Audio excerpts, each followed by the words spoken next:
నమస్తే, welcome to ఆర్కేఎల్ TV bulletin. ముందుగా headlines చూద్దాం. గిరిజన గ్రామాల్లోనే పిల్లలకు నాణ్యమైన విద్యను అందిస్తాం. జిల్లా కేంద్రంలోని అమరవీరుల స్తూపం వద్ద ప్రజాపాలన దినోత్సవ సందర్భంగా తెలంగాణ టూరిజం డెవలప్మెంట్. దేశం కోసం ప్రాణాలు అర్పించిన వారిపై అనుచిత వ్యాఖ్యలు.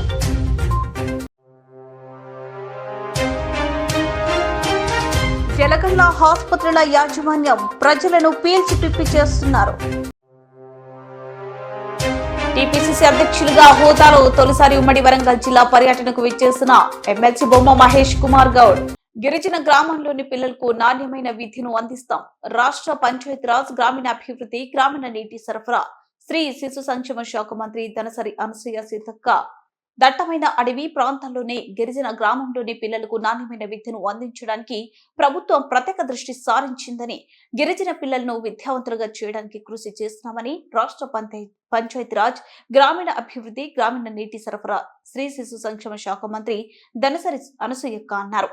మంగళవారం కన్నాయిగూడెం మండలం బంగారుపల్లిలో 13,50,000 రూపాయలతో ఏర్పాటు చేసిన కంటైనర్ ప్రభుత్వ పాఠశాలను మహబూబాబాద్ పార్లమెంట్ సభ్యులు పోరిక బలరాం నాయక్, వరంగల్, నల్గొండ, ఖమ్మం నియోజకవర్గం టీచర్స్ శాసన మండలి సభ్యులు నర్సరెడ్డి, జిల్లా కలెక్టర్ దివాకర్ టీఎస్లతో కలిసి ప్రారంభించారు.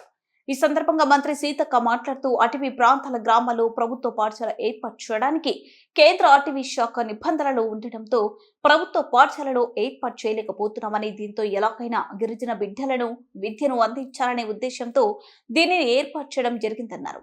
రానున్న రోజులలో మరో 2-3 చోట్ల ఇలాంటి పాఠశాలలు ఏర్పాటు చేస్తామని తెలిపారు. గత 10 సంవత్సరాల పాలనలో విద్యా వ్యవస్థ నాశనం అయిపోయిందని, వందలాది ప్రభుత్వ పాఠశాలలు మూతపడ్డాయని ఆవేదన వ్యక్తం చేశారు. ఎన్నికల హామీల మేరకు అన్ని సంక్షేమ పనులను అమలు చేస్తున్నామని, ఇచ్చిన హామీలను కాకుండా ముఖ్యమంత్రి రేవంత్ రెడ్డి నూతన పథకాలు ప్రవేశపెట్టి అర్హులైన లబ్ధిదారులకు అందజేయడానికి చర్యలు తీసుకుంటున్నామని వివరించారు.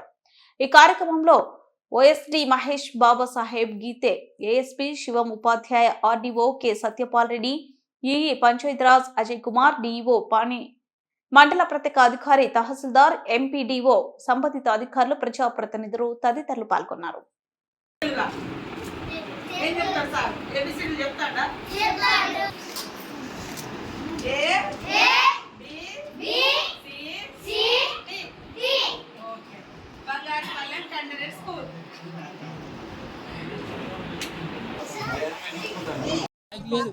ప్రాంతంలో ఉన్నటువంటి బంగారుపల్లెం అనేటువంటి విలేజ్ చాలా రోజుల నుంచి కూడా ఉంది.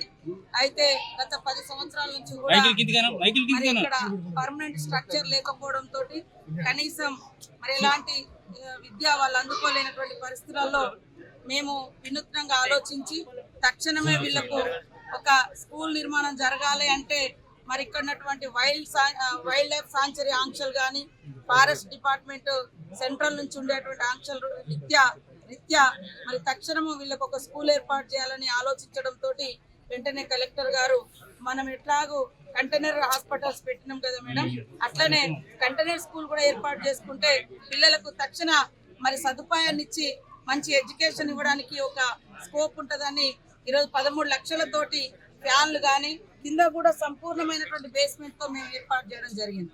దానికి ఎలాంటి మరి అక్కడ కన్స్ట్రక్షన్ చేసి ఇచ్చినటువంటి అతను మాకు 20 సంవత్సరాల గ్యారంటీగా కూడా చెప్పడం జరిగింది.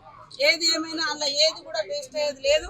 ఒకవేళ ఈ మనం పర్మనెంట్ స్ట్రక్చర్ నిర్మించుకుంటే భవిష్యత్తులో ఖచ్చితంగా ఇది మళ్ళీ కూడా పెట్టుకోవడానికి అవకాశం ఉంటుంది. కానీ ఇప్పుడున్నటువంటి మరి అటవీ ప్రాంతాల్లో ఉన్నటువంటి పరిస్థితుల రీత్యా ఖచ్చితంగా ఇలాంటి ఇంకా 2-3 కూడా మేము స్కూల్స్ ఏర్పాటు చేయబోతున్నాం. చాలా ఊర్లలో వాగులు తోగులు ఉన్న కాడ మరి పర్మనెంట్ స్ట్రక్చర్ ఏర్పాటు చేయాలంటే లారీలు కానీ ఇతరత్ర పోలేనటువంటి పరిస్థితులలోకి ఇలాంటి నిర్మాణాలు చేసి దాటిచ్చే విధంగా కూడా ఏర్పాటు చేస్తా ఉన్నాం. ఎలాంటి ఇబ్బంది ఉండదు పిల్లలకు కానీ. అదే విధంగా ఫ్యాన్లు పెట్టడం కూడా జరిగింది. లోపల కూడా అంటే వేడి తీవ్రత లేకుండా ఆ నిర్మాణం చేయడం జరిగింది. కాబట్టి అందరూ కూడా ఆలోచించాల్సిన అవసరం ఉంది. ముఖ్యంగా గత 10 సంవత్సరాలలో 1000 స్కూళ్లు మూతేసినటువంటి బీఆర్ఎస్ ప్రభుత్వం ఇవాళ వాళ్ళేదో కొత్తగా చేస్తున్నట్టుగా మేము వచ్చినాకనే మొత్తం ధ్వంసమైనట్టుగా మాట్లాడుతున్నారు. ఇదే కన్నాయిగూడెం మండలం జిల్లా కేంద్రంలోని అమరవీరుల స్తూపం వద్ద ప్రజాపాలన దినోత్సవ సందర్భంగా మంగళవారం Telangana tourism development chairman Patel Ramesh Reddy నివాళులర్పించారు. అనంతరం సమీకృత జిల్లా కార్యాలయాల సముదాయం ఎదుట జాతీయ పతాకాన్ని ఆవిష్కరించారు. ఈ సందర్భంగా పోలీసుల నుంచి గౌరవ వందనం స్వీకరించారు.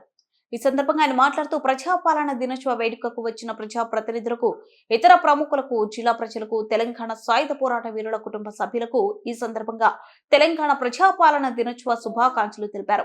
తెలంగాణ సాయుధ పోరాట ఫలితంగా అప్పటి వరకు పల్లెల్లో నెలకొన్న వ్యక్తి చాకిరి, భావ వ్యక్తీకరణపై ఆంక్షలు, మాతృభాష అణచివేత, మతపరమైన నిరంకుశ ధోరణులు తొలగి 17 సెప్టెంబర్ 1948న హైదరాబాద్ సంస్థాన రాజరిక వ్యవస్థ నుంచి ప్రజాస్వామ్య వ్యవస్థలోకి మారిందని చెప్పారు. తెలంగాణ రాష్ట్రంలో సుస్థిర ప్రజా పాలనతో సంక్షేమాన్ని పంచుతూ సర్వ మతాలను సమతరిస్తూ శాంతి సామరస్యాలకు ప్రతీకగా నిలిచిందన్నారు. గాంధీజీ కలలు కన్న గ్రామ స్వరాజ్యం దిశగా ఆదర్శవంతమైన పల్లెలు, పట్టణాలతో ప్రతిఫల విరజిల్లుతుందని పేర్కొన్నారు. ముఖ్యమంత్రి యనమల రేవంత్ రెడ్డి నాయకత్వంలోని రాష్ట్ర ప్రభుత్వం ప్రజా సమస్యల పరిష్కారంలో ముందుందని తెలిపారు. ప్రజా ప్రభుత్వం ప్రజలకు ఇచ్చిన వాగ్దానాల మేరకు అభ్యాసం హామీలను ఒక్కొక్కటిగా అధికారంలోకి వచ్చిన 48 గంటల నుంచి అమలు చేయడం ప్రారంభించిందని చెప్పారు. ఇందిరమ్మ గ్రామ సభలు నిర్వహించి ప్రజల నుంచి దరఖాస్తులు స్వీకరించి పథకాలు అమలు చేస్తామని పేర్కొన్నారు. జిల్లా అభివృద్ధిలో భాగస్వాములైన ప్రజలకు, ప్రజాప్రతినిధులకు, అధికారులకు, విలేకరులు, ఎలక్ట్రానిక్ మీడియా సిబ్బందికి హృదయపూర్వక ధన్యవాదాలు చెప్పారు.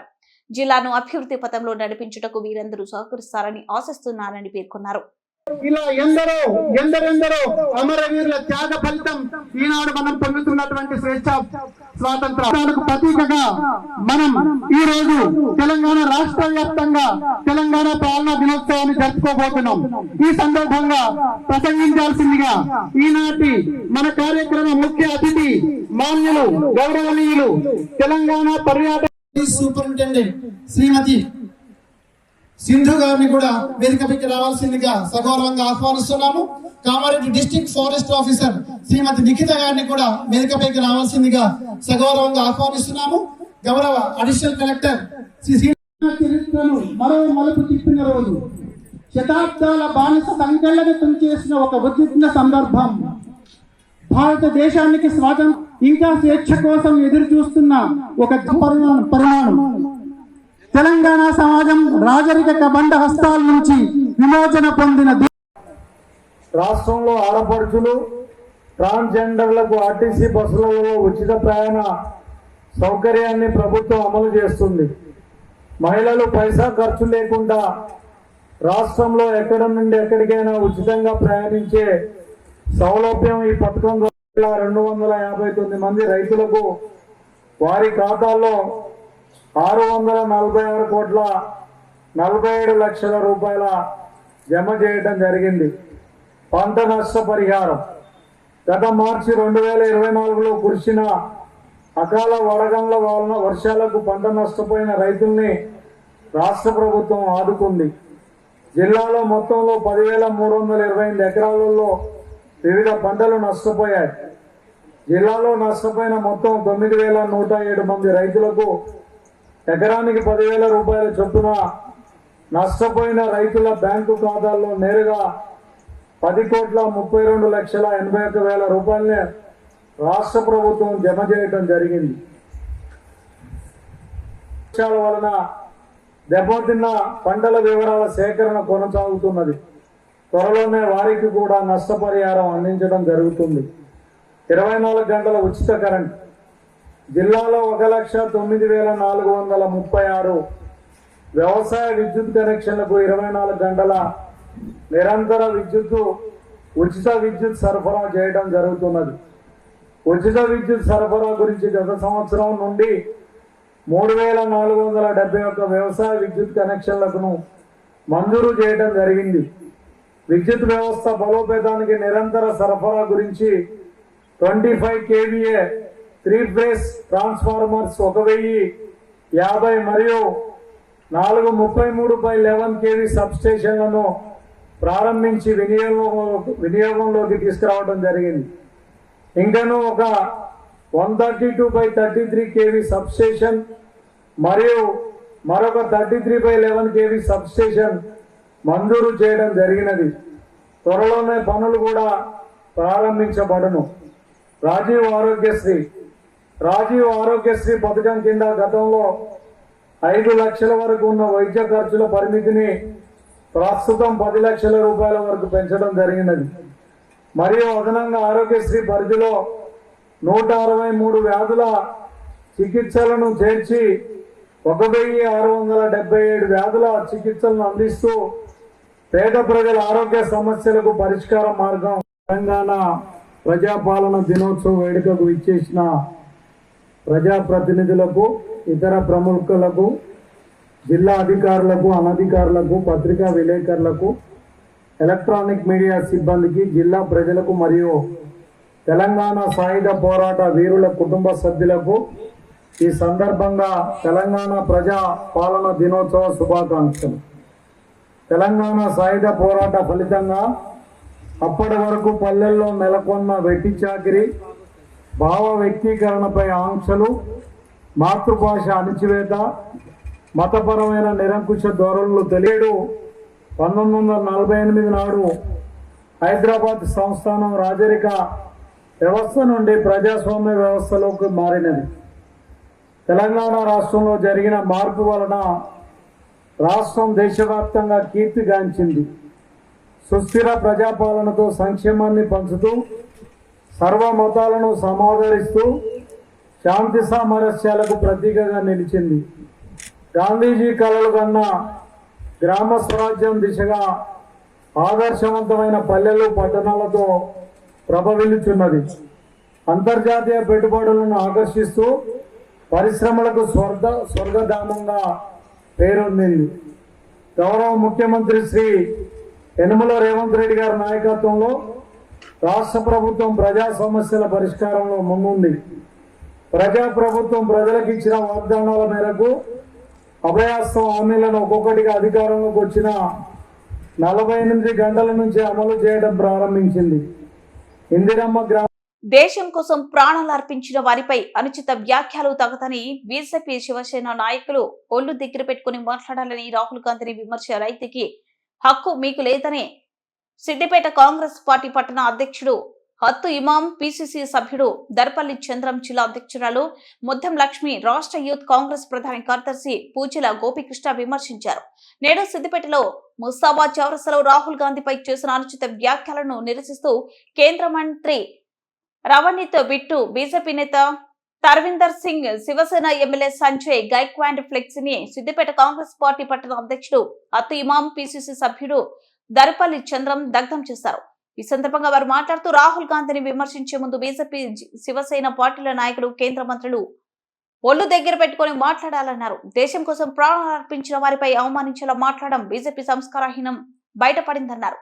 మరోసారి రాహుల్ గాంధీపై వ్యాఖ్యలు చేస్తే బీజేపీని అడుగడుగునా అడ్డుకుంటామని హెచ్చరించారు.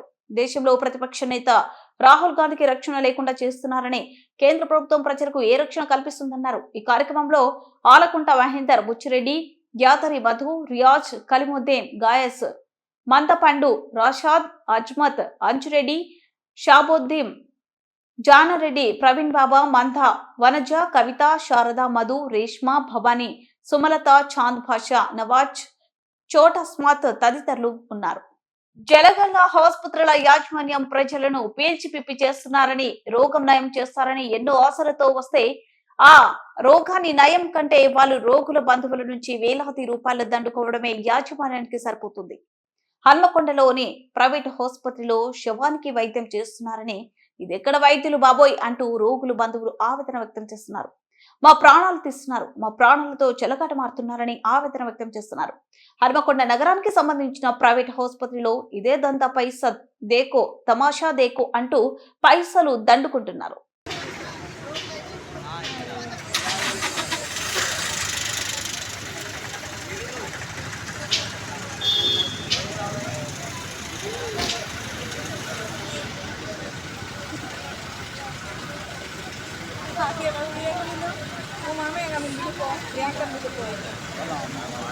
నువ్వు పోతామని ఇంటికన్నా పోతాం, మరి ఆమె అటు రా అన్నది, వాళ్ళ ఇంటికి రమ్మన్నది ఆమె ప్రియాంక. మనం ప్లస్ వస్తే తీసుకురావాలి పోయి.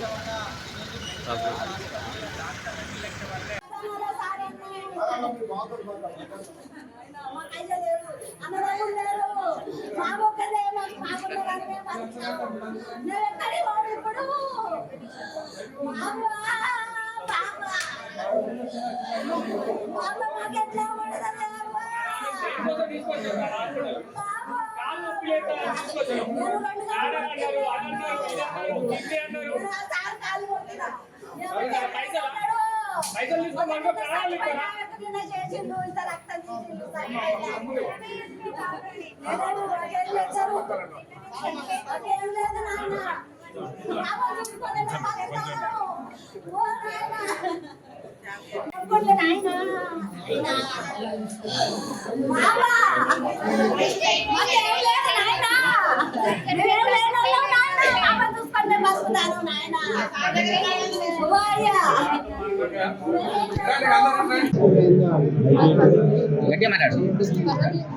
మమ్మల్ని తీసుకొచ్చిన గుడ్ల చూసిన పేషెంట్ ని మీకు ట్రీట్మెంట్ కాలు ఇన్ఫెక్షన్ అయితే తీసుకొచ్చినాం.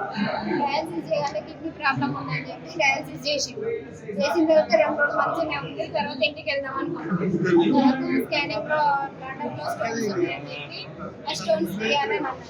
ఇప్పుడే వెంటనే వేస్తే ఏమవుతుందో, ఆమె ట్రీట్మెంట్ తట్టుకోదో అని 2 రోజులు ఆలోచించి వద్దన్న తర్వాత మళ్ళీ సార్ వాళ్ళు వచ్చి చేయించుకోండి బాగానే ఉంటుందని చెప్పి రేట్ మాట్లాడుకొని చేయించుకోండి అమ్మా అంటే మళ్ళీ ఆలోచించుకొని చెప్తామని చెప్పి మేము ఆలోచించుకొని చేయమన్నాం. బాగుంటుందనే కదా చేయమనేది. ఇట్లా చేస్తే కానీ మాకు తెలియదు కదా. చేస్తుంది ఆపరేషన్ థియేటర్ బ్లడ్ ప్యాకెట్ కావాలన్నారు. బ్లడ్ ఎక్కించిన తర్వాత తీసుకువెళ్ళి బాగానే ఉంది. చేసిన తర్వాత బయటికి తీసుకొచ్చిండ్రు. ఐసీయూకి తీసుకుపోతానమన్నారు. ఆమె మాట్లాడింది బాగానే ఉంది, ఏం లేదని అన్నారు. అన్న తర్వాత లోపలికి వెళ్ళిండు. హెవీ బ్లీడ్ అవుతుంది, బ్లీడ్ అయింది, మళ్ళీ బ్లడ్ ప్యాకెట్ ఎక్కియాలని సీరియస్ ఉందని చెప్పిన తర్వాత మాకు ఏమైందో లోపల చూడనివ్వలేదు, రానియకపోతే మేము నైట్ మా బాగా బ్లడ్ ప్యాకెట్ తెచ్చిండు, ఎక్కించిండు. అయిపోయిన తర్వాత తెల్లారి పొద్దున ఆల్రెడీ ఆమె మొన్న నైట్ చనిపోయినట్టుంది తెలియదు మాకు. నిన్న మళ్ళీ పొద్దున ఓపెన్ సర్జరీ చేయాలని చెప్పి అదంతా ఓపెన్ చేసి బ్లడ్ ఎక్కించిందంతా క్లాట్ అయిందంతా తీసేసి ఆమె చనిపోయిన బాడీకి అవన్నీ వేసింది సార్ వాళ్ళు, మాకేం చెప్పకుండా. బాగానే ఉంది, ఆ శ్వాస ఆడుతుంది, బాగానే ఉంది అని అన్నారు. మొత్తం అదంతా తీసేసినాక 24 hours చెప్తా అన్నారు. నిన్న నైట్ కూడా బాగానే ఉంది అని చెప్పిండు. ఇంతవరకు మొత్తం పోయి చూసేసరికి గాళ్ళు ఇవన్నీ మొత్తం బాగుంది. మొత్తం ఎక్కట్లేదు. టీపీసీసీ అధ్యక్షులుగా హోదాలో తొలిసారి ఉమ్మడి వరంగల్ జిల్లా పర్యటనకు విచ్చేసిన ఎమ్మెల్సీ బొమ్మ మహేష్ కుమార్ గౌడ్ మంత్రి పొన్నం ప్రభాకర్ గౌడ్ ని మాడికొండ నందు గజమాలతో సత్కరించి ఘన స్వాగతం పలికిన వర్తనపేట ఎమ్మెల్యే కెఆర్ నాగరాజు. ఈ కార్యక్రమంలో ఎమ్మెల్సీ బస్వరాజు సారయ్య, ఎంపీ కడియం కావ్య, ఎమ్మెల్యేలు Nayini Rajender Reddy, Devuri Prakash Reddy, state finance corporation chairman Sircilla Rajaiah, TPCC ఉపాధ్యక్షుడు దొమ్మటి సాంబయ్య, వరంగల్ జిల్లా అధ్యక్షురాలు ఎర్రబెల్లి స్వర్ణ, వరద రాజేశ్వరరావు, రాష్ట్ర జిల్లా బ్లాక్ మండల గ్రామ స్థాయి నాయకులు, కార్యకర్తలు స్వాగతం పలకడం జరిగింది.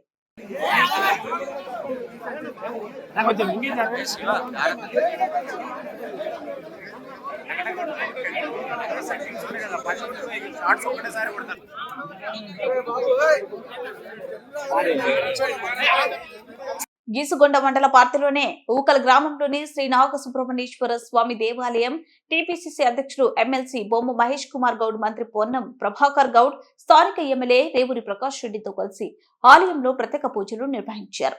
ఆలయ ప్రధాన అర్చకులు పూర్ణ కుంభంతో స్వాగతం పలికి వేద మంత్రాలతో అధ్యక్షుడు, మంత్రి, ఎంపీ, ఎమ్మెల్యేలను ఆశీర్వదించారు.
బులెటిన్ ముగించే ముందు హెడ్లైన్స్ మరోసారి.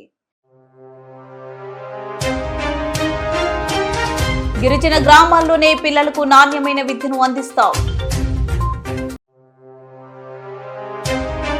జిల్లా కేంద్రంలోని అమరవీరుల స్తూపం వద్ద ప్రజాపాలన దినోత్సవ సందర్భంగా తెలంగాణ టూరిజం డెవలప్మెంట్. దేశం కోసం ప్రాణాలు అర్పించిన వారిపై అనుచిత వ్యాఖ్యలు.